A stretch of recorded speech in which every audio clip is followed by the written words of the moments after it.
Today's parable comes again from Luke 14, starting at verse 12. He said also to the man who had invited him, this is kind of continuing on the story of this person invited to the banquet. When you give a dinner or a banquet, do not invite your friends or your brothers or your relatives or rich neighbors, lest they also invite you in return and you be repaid. But when you give a feast, invite the poor, the crippled, the lame, the blind, and you will be blessed, because they cannot repay you. For you will be repaid at the resurrection of the just.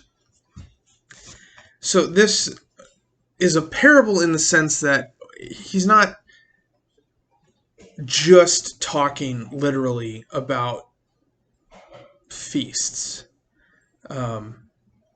Although I think that is fairly included in this lesson. The lesson is when you do kind things for people, when you do generous things for people, you don't do them with an intention of being paid back. And there's another lesson elsewhere in Scripture where it says, like, you show kindness, you show love to people who show love and kindness to you. Like, even the Gentiles do that. Even the outsiders to the faith do that. What's different about Christian community is that we show love, we show kindness, we show generosity to people who probably won't and quite possibly will never be able to show us the kindness, the love, the generosity in return. That's what's radically different, and it's an incredible witness. And I think an example, and this is spilling a little bit over, I think, from a community group discussion that I was a part of yesterday. When we show love to people who we don't think will ever show love to us back, that says something powerful about our witness, right?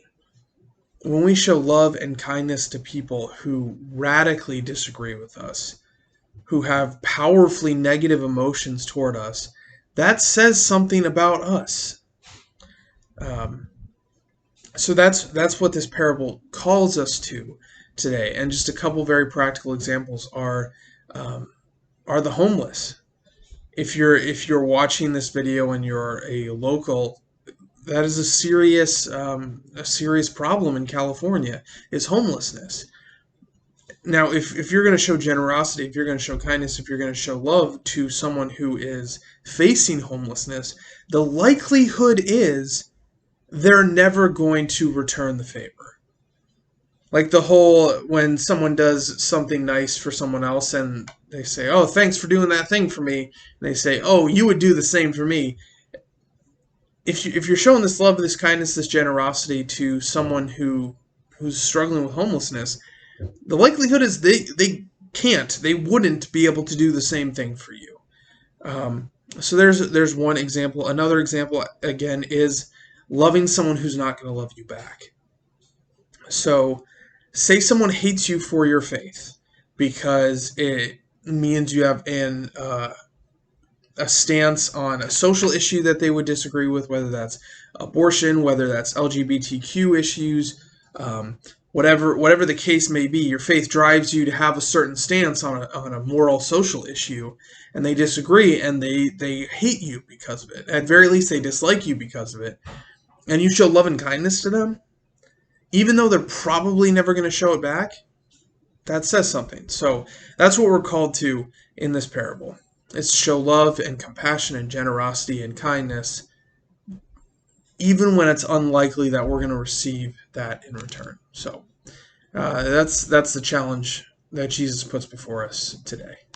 Brothers and sisters, go in peace and serve the Lord. Thanks be to God.